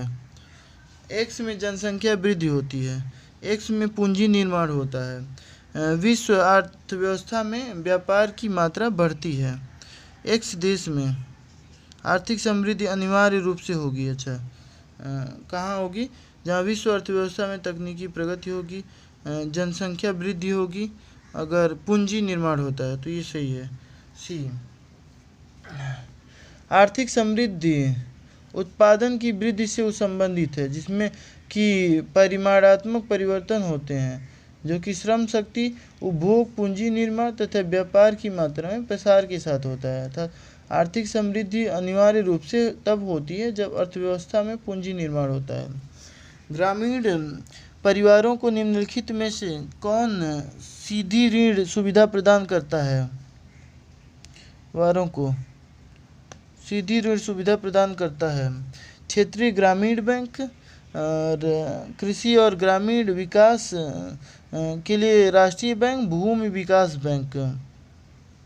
क्षेत्रीय कृषि और ग्रामीण विकास बैंक, क्षेत्रीय, पहला दूसरा सही होना चाहिए, लेकिन पहला और तीसरा सही है, दूसरा ही गलत है। नाबार्ड ग्रामीण परिवारों को सीधे कोई सेवा सुविधा प्रदान नहीं करता, बल्कि यह वाणिज्यिक, सहकारी तथा क्षेत्रीय ग्रामीण बैंकों से पुनर्वित्तीयन करता है। भूमि विकास बैंक ग्रामीण साख की दीर्घकालीन आवश्यकता की पूर्ति करते हैं। क्षेत्रीय ग्रामीण बैंक समाज के कमजोर वर्गों को ऋण प्रदान करता है। निम्नलिखित में से कौन से पूंजीगत लेखा की रचना करते हैं? पूंजीगत लेखा की रचना करते हैं विदेशी ऋण, प्रत्यक्ष विदेशी निवेश, निजी प्रेषित धन, पोर्टफोलियो निवेश। तो पहला, दूसरा और चौथा। पहला विदेशी ऋण, और प्रत्यक्ष विदेशी निवेश और पोर्टफोलियो निवेश, ये सब जो है क्या है, पूंजीगत लेखा है। पूंजी खाता यानी कि वित्तीय लेन देन से संबंधित है। इससे अल्प एवं दीर्घकालीन अंतर्राष्ट्रीय पूंजीगत अंतरण, स्वर्ण का आदान प्रदान, निजी भुगतान, राष्ट्रीय संस्थानों से संबंधित भुगतान तथा प्राप्तियां, सरकारी ऋण, ब्याज, अनुदान इत्यादि को शामिल किया गया जाता है। पूंजी खाते में सभी लेन देन केवल वित्तीय अंतरणों से ही संबंधित होता है। इसलिए इसका देश के उत्पादन, आय एवं रोजगार पर कोई प्रत्यक्ष प्रभाव नहीं पड़ता है।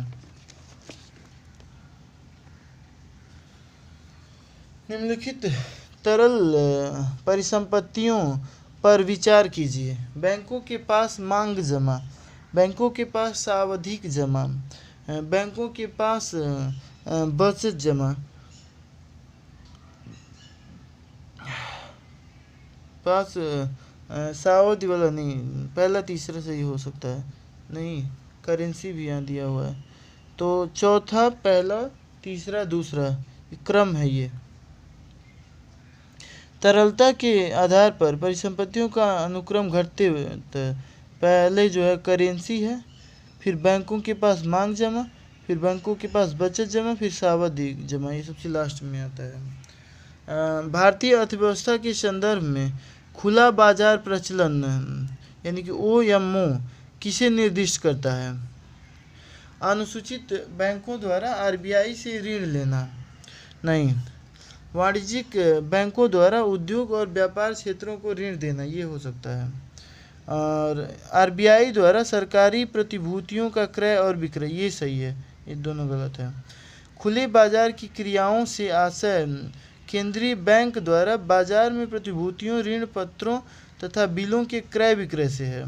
केंद्रीय बैंक द्वारा प्रतिभूतियों को बेचने से बाजार में मुद्रा की मात्रा कम हो जाती है, जिससे साख का संतुलन होता है, और प्रतिभूतियों के खरीद जाने से बाजार में मुद्रा की मात्रा बढ़ती है तथा साख का विस्तार हो जाता है। निम्नलिखित में से कौन से मामले में भारतीय रिजर्व बैंक वाणिज्यिक बैंकों को नियंत्रित करता है? इसे कौन से मामले में भारतीय रिजर्व बैंक वाणिज्यिक बैंकों को नियंत्रित करता है? परिसंपत्तियों की तरलता, शाखा विस्तार, बैंकों का विलय, बैंकों का समापन। परिसंपत्तियों की तरलता में, शाखा विस्तार में भी, बैंकों का विलय में भी, बैंकों का समापन में, पहला दूसरा तीसरा तो एकदम सही है, चौथा भी सही है। भारतीय रिजर्व बैंक जो है वाणिज्यिक बैंकों का नियंत्रण करता है, शाखा का विस्तार में, बैंकों के विलय में, परिसंपत्तियों की तरलता में, बैंकों का समापन द्वारा। बैंक दर में वृद्धि सामान्यतः इस बात का संकेत है कि ब्याज की बाजार दर के गिरने की संभावना है। दर में वृद्धि, ब्याज की बाजार दर के गिरने की संभावना है। केंद्रीय बैंक अब वाणिज्यिक बैंकों को कर्जे नहीं दे रहा है। केंद्रीय बैंक सस्ती मुद्रा नीति का अनुसरण कर रहा है। केंद्रीय बैंक महंगी मुद्रा नीति का अनुसरण कर रहा है। बैंक दर वह दर है जिस पर केंद्रीय बैंक व्यापारिक बैंकों को प्रथम ऋण की प्रतिभूतियों पर ऋण सुविधाएं प्रदान करता है। सामान्यतः जब देश में महंगी मुद्रा नीति का अनुसरण किया जाता है तो बैंक दर में वृद्धि की जाती है, जबकि सस्ती मुद्रा नीति का अनुसरण करने पर बैंक दर में कमी की जाती है। भारत का विदेशी व्यापार एवं आर्थिक संगठन, शेयर बाजार। भारत की विदेशी मुद्रा आरक्षित निधि निम्नलिखित में से कौन सा एक मध्य समूह सम्मिलित है? विदेशी मुद्रा आरक्षित निधि,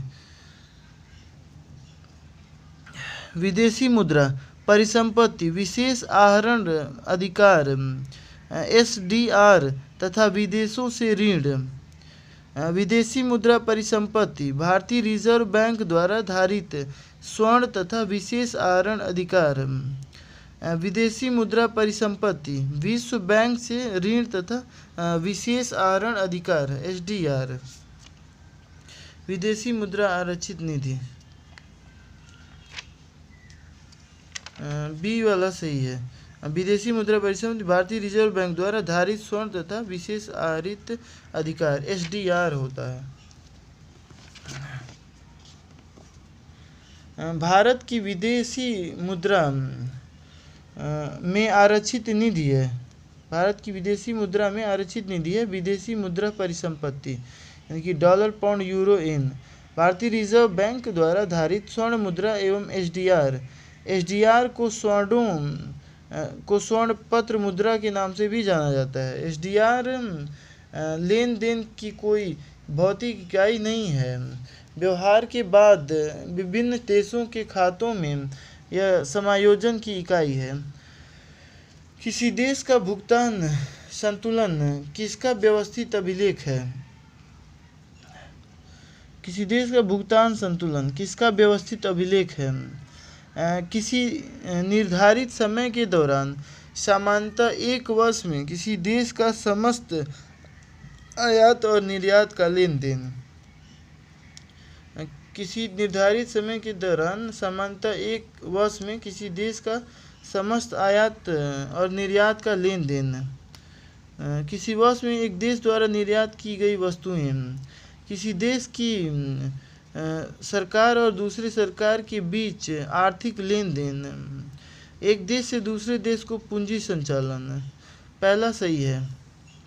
एक निश्चित समयावधि में किसी देश द्वारा किए गए वस्तुओं के आयात निर्यात के साथ साथ सेवाओं के आयात निर्यात, हस्तांतरण, भुगतान तथा ऋणों व परिसंपत्तियों के हस्तांतरण का लेखबद्ध विवरण भुगतान संतुलन कहलाता है। साइकिल और कारों में बॉल बेयरिंग का प्रयोग होता है। साइकिल और कारों में बॉल बेयरिंग का प्रयोग होता है क्योंकि पहिया और धुरी के बीच संस्पर्श का वास्तविक क्षेत्र बढ़ जाता है। पहिया और धुरी के बीच संस्पर्श का प्रभावी क्षेत्र बढ़ जाता है। पहिया और धुरी के बीच संस्पर्श का प्रभावी क्षेत्र घट जाता है। उपयुक्त में से कोई नहीं। तो बॉल बेयरिंग क्या होता है? साइकिल और कारों में पहिया और धुरी के बीच संस्पर्श का प्रभावी क्षेत्र घट जाता है, ये बॉल बेयरिंग होता है। साइकिल तथा कार में बॉल बेयरिंग का प्रयोग किया जाता है। यह संपर्क के प्रभावी क्षेत्र को कम कर देता है जिससे घर्षण में कमी हो जाती है तथा साइकिल और कार की गति बढ़ जाती है। निम्नलिखित पर विचार कीजिए। विद्युत चुंबकीय विकिरण, भूतापीय ऊर्जा, गुरुत्वीय बल, प्लेट संचलन, पृथ्वी का घूर्णन, पृथ्वी का परिक्रमण। तो उपयुक्त में से कौन पृथ्वी के पृष्ठ पर गतिक परिवर्तन लाने के लिए जिम्मेदार है? तो गुरुत्वीय बल ये तो है, ये है। प्लेट संचलन भी है। पृथ्वी का घूर्णन भी सही है। इसका परिक्रमण भी, गतिक परिक्रमण हो नहीं सकती। 3 तो एकदम सही है। पृथ्वी का घूर्णन, प्लेट संचलन, गुरुत्वीय। तीसरा, चौथा, पांचवा एकदम सही है। तीसरा, चौथा, पांचवा यानी कि लास्ट वाला सही है, सब सही है। पृथ्वी के भूपृष्ठ पर गतिक परिवर्तन लाने में अंतर्जात बलों की भूमिका होती है। पृथ्वी के आंतरिक भाग में तापीय विषमता तथा शैलों की संकुचन और विस्तार के कारण अंतर्जात बलों की उत्पत्ति होती है। साथ ही विद्युत चुंबकीय विकिरण, गुरुत्वीय बल की भूमिका होती है। पृथ्वी के घूर्णन, परिक्रमण व भूतापीय ऊर्जा भी पृथ्वी के पृष्ठ पर गतिक परिवर्तन लाने का कारण है। निम्नलिखित परिघटनाओं पर विचार कीजिए। गोधूलि में सूर्य का आमाप, उषा काल में सूर्य का रंग, उषा काल में चंद्रमा का दिखना, आकाश में तारों का टिमटिमाना, आकाश में ध्रुव तारे का दिखना। कौन जो है दृष्टि भ्रम है? पहला, दूसरा, चौथा। गोधूलि में सूर्य का आमाप, हाँ सही बात है। उषा काल में सूर्य का रंग, ये भी। और चंद्रमा तो दिखता ही है, पांचवा। चौथा, आकाश में तारों का टिमटिमाना, ये क्या है? दृष्टि भ्रम है। निम्न दृष्टि भ्रम है। तारों का टिमटिमाना, सूर्योदय व सूर्यास्त के समय सूर्य का लाल दिखना ये प्रकाश के अपवर्तन के कारण संपन्न होता है, जबकि ध्रुव तारा व उषा काल में चंद्रमा का दिखना वास्तविक परिदृश्य है।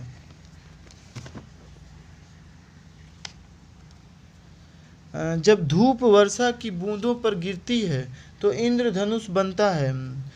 इसके लिए निम्नलिखित में से कौन सी भौतिक परिघटनाएं जिम्मेदार हैं? वर्षा की बूंदों पर गिरती हैं धूप तो इंद्रधनुष बनता है। इसके लिए क्या जिम्मेदार है? अपवर्तन ही, प्रकाश का परावर्तन सब होगा इसी में, तीनों है। जब सूर्य का प्रकाश वायुमंडल में अपवर्तित होता है तब वर्षा की बूंदें प्रकाश को 7 रंगों में विक्षेपण करती हैं, जिससे प्राथमिक इंद्रधनुष उत्पन्न होता है। द्वितीयक इंद्रधनुष प्रकाश के आंतरिक परावर्तन के फलस्वरूप उत्पन्न होता है। प्रकृति के ज्ञात बलों को 4 वर्गों में विभाजित किया जा सकता है, जैसे कि गुरुत्व बल, विद्युत चुंबकत्व, दुर्बल नाभिकीय बल और प्रबल नाभिकीय बल। इनके संदर्भ में कथनों पर क्या एक सही नहीं है। गुरुत्व चारों में सबसे प्रबल है। विद्युत चुंबकत्व सिर्फ विद्युत आवेश कणों पर क्रिया करता है। दुर्बल नाभिकीय बल विघटन नाभिकता का कारण है। पहला ही सही है कि चारों में जो है सबसे प्रबल है गुरुत्व बल। प्रकृति के ज्ञात बलों को 4 वर्गों में विभाजित किया जाता है। ये बल हैं गुरुत्व बल, विद्युत चुंबकत्व बल, दुर्बल नाभिकीय बल और प्रबल नाभिकीय बल। इन बलों का घटता क्रम प्रबल नाभिकीय बल, विद्युत चुंबकत्व बल, दुर्बल नाभिकीय बल, गुरुत्व बल। निकट अतीत में हिग्स बोसान कण के अस्तित्व के संसूचन के लिए किए गए प्रयत्न लगातार समाचारों में रहे हैं। इस कण की खोज का क्या महत्व है? यह हमें यह समझने में मदद करेगा कि मूल कणों की संहति क्यों होती है। यह निकट भविष्य में हमें 2 बिंदुओं के बीच के भौतिक अंतराल को पार किए बिना एक बिंदु से दूसरे बिंदु तक पदार्थ स्थानांतरित करने की प्रौद्योगिकी विकसित करने में मदद करेगा। यह हमें नाभिकीय विखंडन के लिए बेहतर ईंधन उत्पन्न करने में मदद करेगा।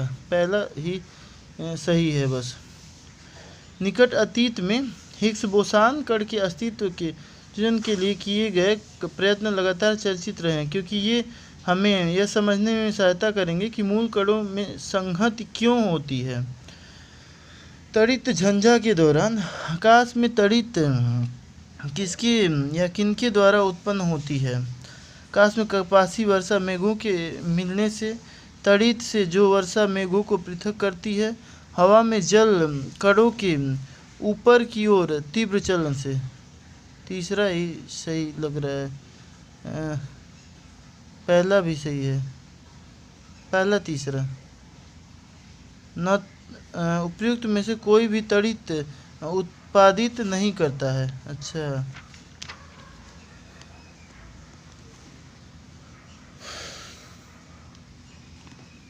तड़ित झंझा एक तीव्र अस्थानीय झंझावात है जिसमें विस्तृत तथा घने कपासी वर्षा मेघ होते हैं और नीचे से ऊपर की ओर प्रबल हवा चलती है। वातावरणीय अस्थिरता अर्थात न्यू दाब तथा तीव्र संवहनी व युधारा के कारण प्रायः तड़ित झंझा उत्पन्न होती है। वास्तव में तड़ित झंझा स्थानीय तूफान होते हैं जिसमें ऊपर की ओर हवाएं तीव्र गति से चलती हैं, बिजली की चमक तथा मेघ गर्जन के साथ साथ घनघोर वर्षा होती है। निम्नलिखित कथनों में से कौन सा सही है? विषाणुओं में ऊर्जा उत्पादन के लिए प्रायः एंजाइम नहीं होते। विषाणुओं को किसी भी संश्लेषित माध्यम से संवर्धित किया जा सकता है। विषाणुओं का एक जीव से दूसरे जीव में संचारण केवल जैविकीय संवहकों द्वारा ही होता है। कौन सा सही है? पहला सिर्फ। विषाणुओं में ऊर्जा उत्पादन, विषाणु स्वतः ऊर्जा उत्पादन में सक्षम नहीं है क्योंकि आवश्यक एंजाइमों का अभाव होता है। इन्हें किसी भी संश्लेषित माध्यम से संवर्धित नहीं किया जा सकता है। इसके अतिरिक्त इनका संचरण जैविकी और अजैविकी दोनों प्रकार के संवाहकों द्वारा होता है। निम्नलिखित बीमारियों में से कौन से टैटू बनवाने के द्वारा एक व्यक्ति के से दूसरे व्यक्ति में संचरित हो सकती हैं? कौन सी बीमारी? चिकनगुनिया, यकृत शोथ, HIV एड्स, दूसरा और तीसरा हेपेटाइटिस बी यानी कि यकृत शोथ और HIV एड्स। टैटू बनवाने या संक्रमण के द्वारा एक व्यक्ति से दूसरे व्यक्ति में संचरित होने वाले रोग एड्स तथा हेपेटाइटिस बी है। दूसरी ओर चिकनगुनिया एक विषाणु जनित रोग है और यह मच्छर काटने से फैलता है। मच्छर काटने से फैलता है, यह इसका वाहक मच्छर होता है। कैल्शियम, लो सोडियम उपयुक्त खनिजों में से मानव शरीर में पेशियों के संकुचन के लिए किनकी आवश्यकता होती है? कैल्शियम, सीधी सी बात है, पहला तो एकदम सत्य है, सब सही है। मानव रक्त में पोटेशियम, सोडियम, लौह तथा कैल्शियम हृदय की गति तथा मांसपेशियों को उत्तेजित एवं उन्हें संकुचन के लिए आवश्यक है।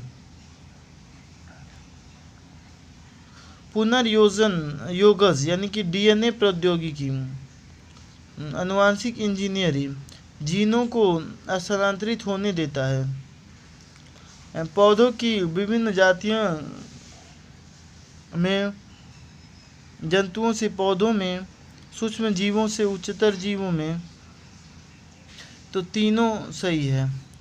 पुनर्योगज यानी कि DNA तकनीक द्वारा किसी जीवाणु के जीन को पौधों की विभिन्न जातियों में स्थानांतरित किया जा सकता है। इस तकनीक द्वारा किसी पौधे के DNA को किसी पशु में भी स्थानांतरित किया जा सकता है। इसके अतिरिक्त सूक्ष्म जीवों के जीनों का उच्चतर जीवों के जीनों में स्थानांतरित किया जाता है।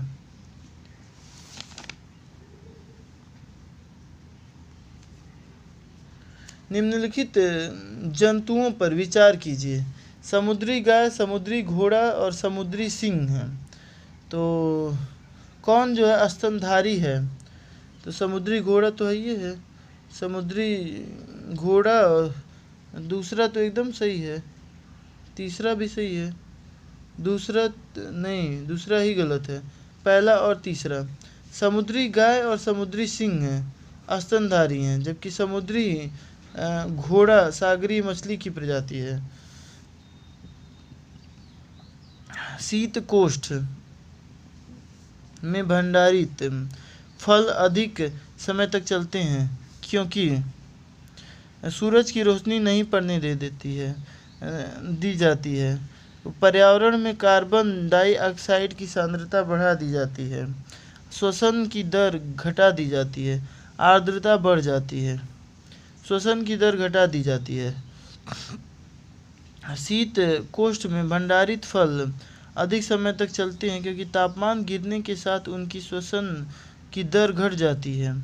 जब फल सांस लेते हैं तो वे एथिलीन छोड़ते हैं जो फलों को पकने में मदद करता है। अच्छा, फलों को शीत कोष्ठ में भंडारित करने से एथिलीन के उत्पादन की दर कम हो जाती है, अतः फल अधिक समय तक चलते हैं। निम्नलिखित फसलों पर विचार कीजिए। कपास, मूंगफली, धान और गेहूँ कौन जो है खरीफ की फसलें हैं? तो धान तो है, ये है तीसरा, इसमें तीसरा, पहला, दूसरा, तीसरा, चौथा तो गेहूँ तो एकदम नहीं है, चौथा जहाँ भी रहेगा वो नहीं सही है। अब इसी में से दूसरा तीसरा या पहला दूसरा तीसरा, कपास के बारे में पता नहीं है मुझे, तो फिर पहला दूसरा तीसरा ही सही है। भारत में मुख्य रूप से 3 फसल मौसम है, खरीफ रबी जायद। खरीफ की फसल जून जुलाई में बोई जाती है, बाकी रबी जायद ठीक है। कई प्रतिरोपित पौधे इसलिए नहीं बढ़ते हैं क्योंकि नई मिट्टी में इष्ट खनिज पदार्थ नहीं रहते हैं।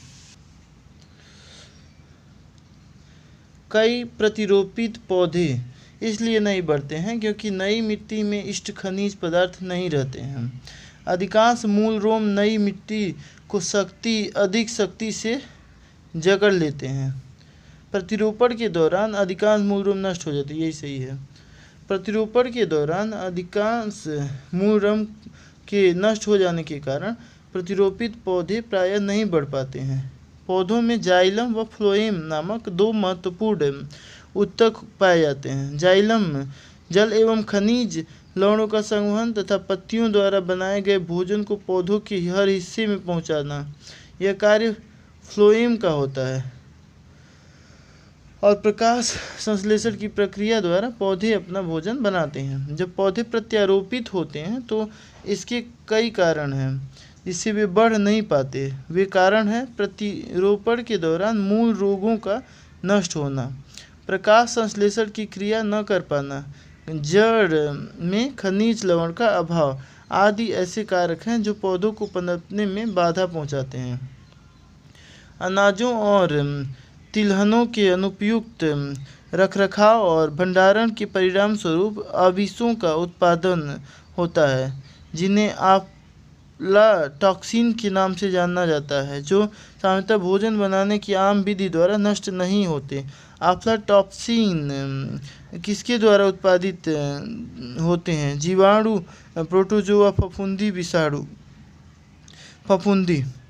अफ्लाटॉक्सिन नामक आविश एस्परजिलस फ्लेवस नामक फफूंद द्वारा खाद्य पदार्थों पर द्वितीयक अपापचयी क्रिया का प्रतिफल है। निम्नलिखित में से कौन सा मृदा में नाइट्रोजन को बढ़ाता है या बढ़ाते हैं? कौन? जंतुओं द्वारा उत्सर्जन, यूरिया का उत्सर्जन।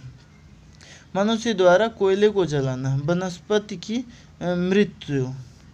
तो पहला और तीसरा। जंतुओं के यूरिया उत्सर्जन, साथ ही जीवों एवं वनस्पतियों की मृत्यु के बाद अपघटकों द्वारा इनका अपघटन किया जाता है।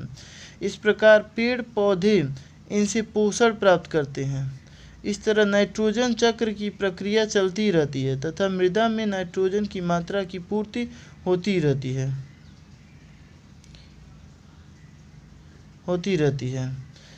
कवक मूलीय यानी माइकोराइजल जैव प्रौद्योगिकी को निम्नलिखित स्थलों के पुनर्वासन में उपयोग में लाया गया है, क्योंकि कवक मूल के द्वारा पौधों में सूखे का प्रतिरोध करने एवं अवशोषण क्षेत्र बढ़ाने की क्षमता आ जाती है। पीएच की अति सीमाओं को सहन करने की क्षमता आ जाती है। रोगग्रस्तता से प्रतिरोध की क्षमता आ जाती है। तो पहला दूसरा तीसरा सही है। कवक मूली यानी कि माइकोराइजल जैव प्रौद्योगिकी को निम्नलिखित स्थलों के पुनर्वासन में उपयोग में लाया जाता है। इनसे सूखे का प्रतिरोध करने एवं अवशोषण क्षेत्र बढ़ाने की क्षमता आ जाती है। पीएच की अति सीमाओं को सहन करने तथा रोगग्रस्तता से प्रतिरोध की क्षमता आ जाती है। निम्नलिखित जीवों पर विचार कीजिए। एगैरिकस, नॉस्टॉक, स्पाइरोगाइरा निम्नलिखित में से कौन सा जैव उर्वरक के रूप में प्रयुक्त होता है? नॉस्टॉक विभिन्न प्रकार के मृदा स्थिति एवं प्रकृति के आधार पर जैव उर्वरकों को की 3 श्रेणियों में विभाजित किया जा सकता है। पहला नील हरित शैवाल और एजोला, दूसरा एजोबैक्टर तथा एजोस्पाइरिलम, तीसरा राइजोबियम नील हरित शैवाल। निम्न श्रेणी के पादप होते हैं जिसे साइनोबैक्टीरिया भी कहा जाता है। नीलहरित शैवाल द्वारा नाइट्रोजन का स्थिरीकरण एक विशिष्ट कोशिका हेटेरोसिस्ट द्वारा किया जाता है। इस शैवाल की कुछ प्रमुख जातियां हैं नॉस्टॉक, एनाबिना, यूलोथ्रिक्स और ओलोसीरा। पारितंत्र में खाद्य श्रृंखलाओं के संदर्भ में निम्नलिखित में से किस प्रकार का जीव अपघटक जीव कहलाता है? खाद्य श्रृंखलाओं में किस प्रकार का जीव? विषाणु, कवक, बैक्टीरिया। तो जीवाणु ही तीसरा एकदम सही है, दूसरा तीसरा कवक और जीवाणु। अपघटक जीव वे होते हैं जो प्रायः उत्पादक तथा उपभोक्ताओं की मृत्यु के पश्चात उनके शरीर का अपघटन करते हैं तथा इनसे निर्मित साधारण पदार्थों द्वारा अपना भोजन एवं ऊर्जा प्राप्त करते हैं। इस क्रिया के फलस्वरूप जटिल कार्बनिक पदार्थ टूट कर नाइट्रोजन, लवण तथा फास्फोरस व कैल्शियम आदि तत्वों में अपघटित हो जाते हैं। ये पदार्थ वायुमंडल एवं पृथ्वी में मुक्त होते रहते हैं। पौधे इन्हें ले लेते हैं और इनसे भोजन व शरीर का निर्माण करते हैं। यह क्रम निरंतर चलता रहता है। अपघटनकर्ताओं के अंतर्गत मृतोपजीवी कवक एवं जीवाणु आते हैं। निम्नलिखित भारतीय प्राणी जात पर विचार कीजिए। घड़ियाल, चर्मपीठ कूर्म, अनूप मृग। तो कौन जो है संकटापन्न स्थिति में है? तो तीनों जो है संकटापन्न स्थिति में हैं। भारतीय प्राणी जात में घड़ियाल को IUCN द्वारा संकटापन्न प्रजाति घोषित किया गया है। निकोबार द्वीप के समीप मिलने वाला विश्व का सर्वाधिक संकटापन्न सागरीय कछुआ चर्मपीठ कूर्म तथा मध्य एवं उत्तरी भारत में मिलने वाला अनूप हिरण भी संकटापन्न प्रजाति है। पुराने और प्रयुक्त कंप्यूटरों या उनके पुर्जे के असंगत यानी अव्यवस्थित निपटान के कारण निम्नलिखित में से कौन से ई अपशिष्ट के रूप में पर्यावरण में निर्मुक्त होते हैं? बेरिलियम, क्रोमियम, पारद, प्लूटोनियम, कैडमियम और हेप्टाक्लोर और सीसम ई अपशिष्ट के रूप में पर्यावरण में निर्मुक्त होते हैं। सब होते हैं। बी 1 2 3 5 6 1 2 3 5 और 6 और सातवां और चौथा नहीं। हेप्टाक्लोर और प्लूटोनियम नहीं, बाकी सब। पुराने तथा प्रयुक्त कंप्यूटरों या उनके पुर्जों के असंगत अव्यवस्थित निपटान के कारण बेरिलियम, कैडमियम, क्रोमियम, पारा तथा सीसा ई अपशिष्ट के रूप में पर्यावरण के रूप में निर्मुक्त होते हैं। प्लूटोनियम एक नाभिकीय अपशिष्ट है जो मुख्यतः नाभिकीय प्रतिष्ठानों के परिधि में या प्रयुक्त ईंधन के डंपिंग वाले स्थान पर ही मिलता है। अम्ल वर्षा किनके द्वारा होने वाले पर्यावरण प्रदूषण के कारण होती है? किनके द्वारा होने वाले पर्यावरण प्रदूषण के कारण होती है अम्ल वर्षा? कार्बन डाइऑक्साइड और नाइट्रोजन, कार्बन मोनोऑक्साइड और कार्बन डाइऑक्साइड, ओजोन और कार्बन डाइऑक्साइड, और नाइट्रस ऑक्साइड और सल्फर डाइऑक्साइड, यही सही है। अम्ल वर्षा हेतु नाइट्रस ऑक्साइड तथा सल्फर डाइऑक्साइड मुख्यतः उत्तरदायी होती है। नाइट्रोजन व सल्फर के ऑक्साइड जल से क्रिया करके क्रमशः अमोनियम नाइट्रेट व सल्फ्यूरिक एसिड बनाते हैं तथा ये वर्ष के रूप में नुकसान पहुंचाते हैं। पारितंत्रों में खाद्य श्रृंखलाओं के संदर्भ में निम्नलिखित कथनों पर विचार कीजिए। खाद्य श्रृंखला उस क्रम का निर्देशन करती है जिसमें जीवों की एक श्रृंखला एक दूसरे के आहार द्वारा पोषित होती है। खाद्य श्रृंखला एक जाति की समष्टि के अंतर्गत पाई जाती है। खाद्य श्रृंखला उस प्रत्येक जीव की संख्याओं का जो दूसरों के द्वारा खाई जाती है निर्देशन करती है। खाद्य श्रृंखलाओं के संदर्भ में तो पहला ही सही है केवल। खाद्य श्रृंखला का उस क्रम का निदर्शन करती है जिसमें जीवों की एक श्रृंखला एक दूसरे के आहार द्वारा पोषित होती है। तो खाद्य श्रृंखला उस क्रम का निदर्शन करती है जिसमें जीवों की एक श्रृंखला उस एक दूसरे के आहार पर पोषित होती है। एक खाद्य श्रृंखला विभिन्न जातियों को समाविष्ट करती है। कॉर्बेट राष्ट्रीय उद्यान गंगा, काजीरंगा राष्ट्रीय उद्यान मानस, साइलेंट वैली राष्ट्रीय उद्यान कावेरी। तो पहला दूसरा सही लग रहा है, लेकिन इसमें से कोई सही नहीं है, कोई नहीं। जिम कॉर्बेट राष्ट्रीय उद्यान उत्तराखंड राज्य में अवस्थित है, रामगंगा नदी से होकर बहती है। जबकि साइलेंट वैली केरल राज्य में अवस्थित है। उद्यान में कुंथीपुझा नदी प्रवाहित होती है और ब्रह्मपुत्र काजीरंगा नेशनल पार्क से होकर बहती है।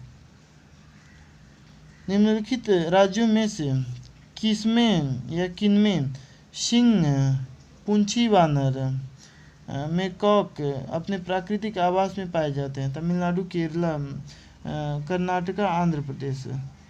तो केरल या तमिलनाडु होना चाहिए, कर्नाटका तो नहीं है, तमिलनाडु या केरल। मैं पहला दूसरा मार देता हूँ, लेकिन है ही नहीं, तो पहला दूसरा तीसरा हो सकता है, पहला दूसरा तीसरा। सिंह पूंछी वानर यानी मैकॉक प्रजाति पश्चिमी घाट के कालावायु पहाड़ी पर अधिवासित है, जिसकी अवस्थिति कर्नाटका, केरल, तमिलनाडु में है। निम्नलिखित में से कौन सा एक पद केवल जीव द्वारा ग्रहण किए गए दिक् स्थान का ही नहीं बल्कि जीवों के समुदाय में उसकी कार्यात्मक भूमिका का भी वर्णन करता है? ग्रहण किए गए दिक् स्थान का ही नहीं है पीतु, उसकी कार्यात्मक भूमिका का भी वर्णन करता है। इकोटोन पारिस्थितिक कर्मता आवास क्षेत्र। पारिस्थितिक कर्मता पारिस्थितिक निकेत किसी प्रजाति के जीवन पद्धति की समग्रता है। इसके तहत उस प्रजाति के अधिवास तथा अन्य जैविक समुदाय से कार्यात्मक अंतर संबंधों को शामिल किया जाता है। जीवों द्वारा ग्रहण किए गए दिक् स्थान का ही नहीं बल्कि जीवों के समुदाय में उसकी कार्यात्मक भूमिका का भी वर्णन करता है। प्रकाश रासायनिक धूम का बनना किनके बीच अभिक्रिया का परिणाम होता है? NO2O3 तथा पैराक्सी एसिटिल नाइट्रेट के बीच सूर्य के प्रकाश की उपस्थिति। CO या O2 तथा पैराक्सी एसिटिल नाइट्रेट के बीच सूर्य के प्रकाश की उपस्थिति में CO2 तथा NO2 के बीच निम्न ताप पर। पहला ही सही है।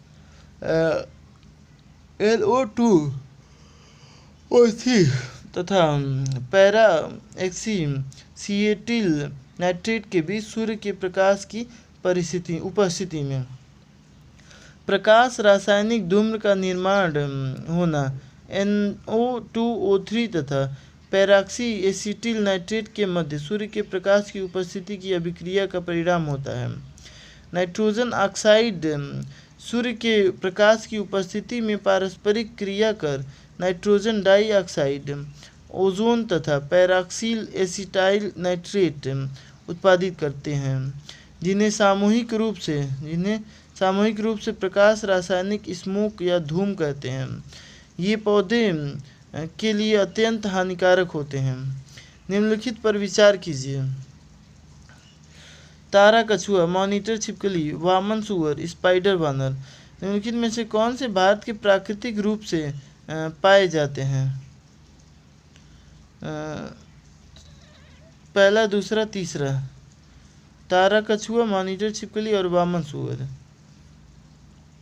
भारत की संकटापन्न स्थानीय प्रजातियां तारा कछुआ, मॉनिटर छिपकली तथा वामन सुअर हैं, जबकि स्पाइडर वानर मध्य एवं दक्षिण अमेरिका में उष्णकटिबंधीय देशों तथा मैक्सिको में मिलता है।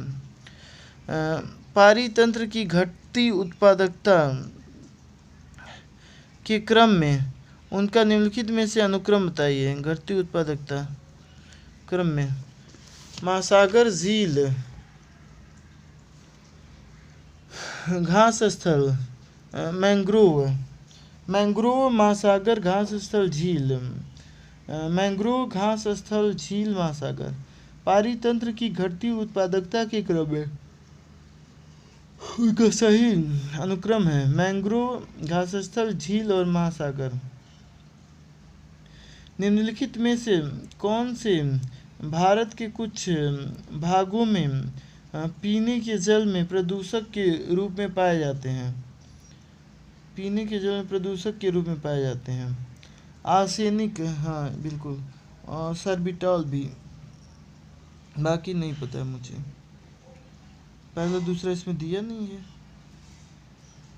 फ्लोराइड, फॉर्मेल्डिहाइड और यूरेनियम, तो पहला तो सही है, तो देखते हैं सी, पहला, तीसरा और पांचवा, यानी कि आर्सेनिक, फ्लोराइड और यूरेनियम में। भारत के कई राज्यों में पीने के जल में प्रदूषक के रूप में आर्सेनिक, फ्लोराइड, यूरेनियम जैसे घातक व जहरीले तत्व पाए जाते हैं। भारत में अधिकतर राज्य जल प्रदूषण से जूझ रहे हैं, जो ओडिशा, मेघालय, मध्य प्रदेश, पश्चिम बंगाल आदि हैं। भू संरक्षण की परिरेखा बंधन विधि का प्रयोग कहाँ के लिए होता है? भू संरक्षण परिरेखा विधि का बंधन प्रबल पवन क्रिया के अधीन मरु उत्पात, नदी प्रवाहों के सन्निकट का बाढ़ग्रस्त होने वाला निम्न समतल मैदान, अपतटीय से बढ़कर फैलने की संभावना से युक्त गुल्म भूमि। उपर्युक्त में से कोई नहीं, तो उपर्युक्त में से कोई नहीं। भू संरक्षण की परिरेखा बंधन विधि यानी कि कंटूर बंडिंग विधि का प्रयोग पर्वतीय ढालों के सहारे मृदा संरक्षण हेतु किया जाता है। भू संरक्षण के तहत अन्य उपाय समोच्च रेखा के अनुसार मेड़बंदी, सीढ़ीदार खेती बनाना, नियमित वानिकी, नियमित चराई, आवरण, फसलें उगाना, मिश्रित खेती तथा सस्यावर्तन उपचार हैं। भारत के सांस्कृतिक इतिहास के संदर्भ में नृत्य एवं नाट्य कला की एक मुद्रा जिसे त्रिभंग कहा जाता है, प्राचीन काल से आज तक भारतीय कलाकारों को अति प्रिय रही है। निम्नलिखित में से कौन सा एक इस कथन इस मुद्रा को सर्वोत्तम रूप से वर्णित करता है? एक पाँव मोड़ा जाता है और देह थोड़ी किंतु विपरीत दिशा में कट एवं ग्रीवा पर वक्र हो जाती है। मुख्य व्यंजनाएं, हस्त मुद्राएं एवं आसज कतिपय महाकाव्य अथवा ऐतिहासिक पात्रों की प्रतीकात्मक रूप में व्यक्त करने के लिए संयोजित की जाती है। गलत है। देह, मुख एवं हस्तों की गति का प्रयोग स्वयं को अभिव्यक्त करने अथवा एक कथा कहने के लिए किया जाता है। पहला ही लग रहा सही है। मंद स्थिति, थोड़ी वक्र कटी एवं कतिपय हस्त मुद्राओं पर बल दिया जाता है प्रेम और श्रृंगार की अनुभूतियों को अभिव्यक्त करने के लिए। पहला ही सही है। भारत के सांस्कृतिक इतिहास में त्रिभंग नृत्य एक नाट्य कला की विशिष्ट मुद्रा है। त्रिभंग का शाब्दिक अर्थ है आकर्षक मुद्रा है, जिसमें नर्तकी शरीर को 3 भागों में मोड़ता है। गर्दन, कमर तथा घुटने पर होती है।